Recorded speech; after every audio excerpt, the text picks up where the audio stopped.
শাকিল ভাই কি করতেছেন? এই যে গোস কিভাবে বসাইতে হবে মশলা দিয়ে সে রেডি করতেছি। এই যে দেখো প্রথমে গোস দিয়ে দিলাম, তারপরে দেখো কি দেব। এই গোস দেওয়া শেষ, এখন দেব আদা বাটা, রসুন বাটা পরিমাণ মতন, দারচিনি, এলাচ, শাল, লং দিয়ে দিলাম।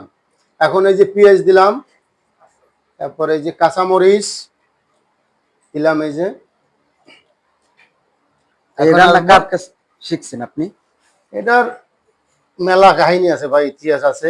ইতিহাসটা একটু বলেন, পাবলিকে শুনেন। এটা আপনার আমার এক বান্ধবী আছিল, বান্ধবীর কাছ দিয়ে শিখছি। ধরো হলুদ দিলাম, মরিচ দিলাম, এখন তেল দেবো, একটু সরিষার তেল দেবো। সরিষার তেলটা দিলে গোশটার টেস্টটা অন্য রকমের। এই যে এখন এই যে এটা একটু খোলেন মুখটা। লবণ কই? লবণ লবণ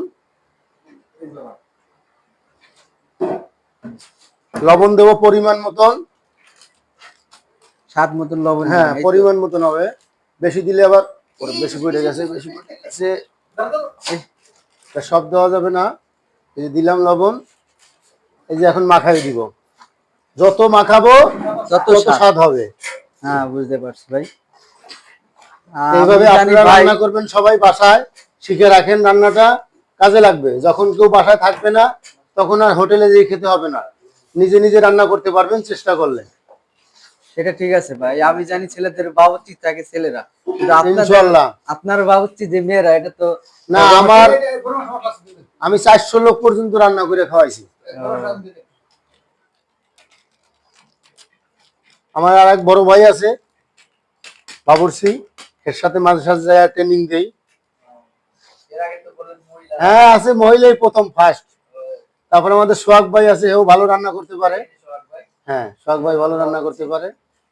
আচ্ছা সোহাগ ভাই রেস্ট আছে, হ্যাঁ খুব ক্লান্ত, কালকে কোরবানি দিয়া একবার আমরা চুলায় যাব। তো ভিডিওটা ভালো লাগলে লাইক শেয়ার কমেন্ট অবশ্যই জানাবেন, নিত্য নতুন নতুন রান্নার ভিডিও দিতে পারবো। আসসালামু আলাইকুম।